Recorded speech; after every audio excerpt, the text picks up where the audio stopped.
કડી પંથકમાં મેઘરાજાની ધમાકેદાર બેટિંગ। બુધવારે સાંજે શરૂ થયેલ વરસાદ 2 કલાક સતત વરસાદ પડતા જળબંબાકારની સ્થિતિ સર્જાઈ હતી। ખાસ કરીને વાત કરવામાં આવે તો કરણનગર રોડ પર આવેલ સોસાયટીઓમાં તેમજ ગાયત્રી મંદિર સહિત વિસ્તારોમાં પાણી ઘૂસી ગયા હતા અને જેના કારણે લોકોને હાલાકી ભોગવવાનો વારો આવ્યો હતો।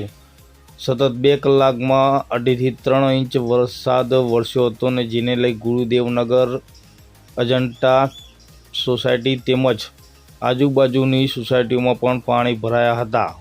વરસાદના કારણે ગાયત્રી મંદિરમાં પાણી ભરાયા હતા। લોકોને ઢીચણસમા પાણી સોસાયટીઓમાં ઘૂસી જતા હાલાકી ભોગવવાનો વારો આવ્યો હતો।